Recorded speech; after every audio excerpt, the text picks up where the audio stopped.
Hello Snowflakes! Στο προηγούμενο βίντεο είχαμε δει χτιστό γαλλικό με encapsulated σχέδιο.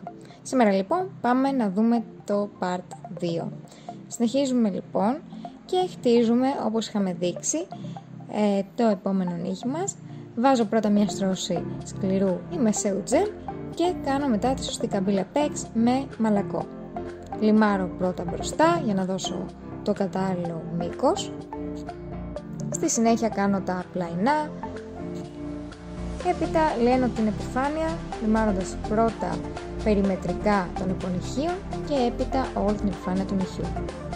Στη συνέχεια πάμε και βάζουμε χρώμα. Ξεκινάμε πρώτα από τα υπονύχια, σπρώχνουμε δηλαδή το χρώμα προς τα υπονύχια και στη συνέχεια το τραβάμε προς τα κάτω.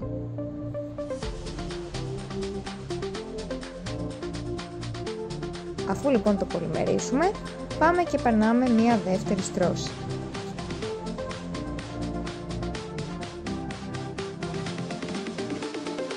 Και κάπως έτσι λοιπόν είναι το αποτέλεσμα. Στη συνέχεια αφαιρούμε την κολλώδη ουσία με λίγο ενόπνευμα, μπαφάρουμε καλά την επιφάνεια του νυχιού και έπειτα πάμε με χρυσό spider gel να κάνουμε χιαστές γραμμές.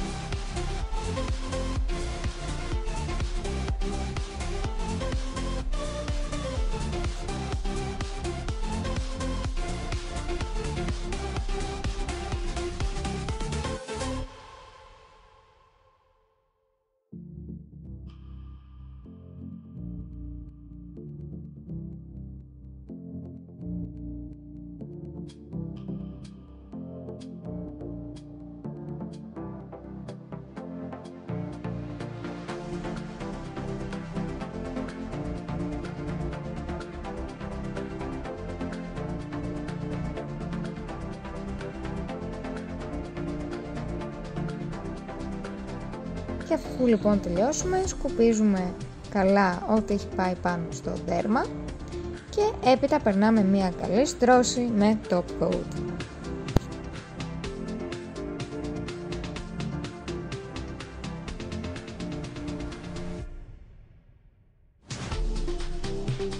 Όπως βλέπετε έχει μια πολύ καμπύλη σε, έτσι προστίθεται αντοχή στον ήχη. Κάντε like και subscribe αν σας άρεσε. Bye!